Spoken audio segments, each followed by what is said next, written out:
আসসালামু আলাইকুম, মালাস এভরিথিং আপনাদেরকে জানাই স্বাগতম। তো আজকে আপনাদেরকে দেখাইতেছি আমার ছেলে এবং মেয়ে দুজনে মিলে কিভাবে রান্না করে। তার আগে বললে নিই যে আমার চ্যানেলটারে একটা সাবস্ক্রাইব করবেন, একটা লাইক করবেন, একটা শেয়ার করবেন, একটা কমেন্ট করবেন।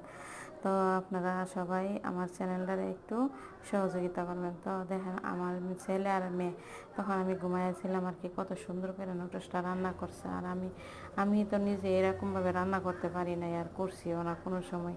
তো ছেলে মেয়ে মিলে দুইজনে ভাই বোন মিলেমিশে এই নুডলসটা রান্না করে নিল আর কি। ওরা কি সুন্দরভাবে দেন, অনেক মানে আমার কাছে খুব ভালো লাগতেছে যে আমি ঘুম থেকে উঠে দেখি আমার ছেলে মেয়ে এই নুডলসটা রান্না করছে আর আমার জন্য ভিডিওটা বানিয়ে রাখছে, আমি দেখতাম।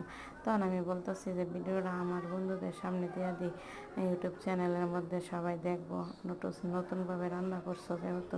তো এখন দেখেন নুডলসটারে কত সুন্দর করে ওরা কীভাবে ডিম ডাম দিয়া তারপরে এই যে ডিমের গুলায়া মানে কীভাবে যেন করতেছে আর কি। যে ওই যে বড় একটা ডিম আস্তা দিল, তারপর একটা ডিম ভাঙ্গা দিল, নুডলসগুলো আগে সিদ্ধ করে নিল, এরপরে এই যে নুডলসটারে মানে খুব ভাজা করলো, ভাজা কইরা তারপরে এটাকে কাইটে নিল আর কাইটটা ওরা মানে খেয়ে নিল আর কি। তো দেখেন নুডলসটা কত সুন্দর হয়েছে, আমার কাছে কিন্তু খুব ভালো লাগতেছে আসলেই, সত্যি কথা। তো আপনাদের কাছে কীরকম লাগতেছে আমার কমেন্টে জানাইন। আর আমার চ্যানেলটা ভালো লাগলে আবার বলতেছি সাবস্ক্রাইব করবেন।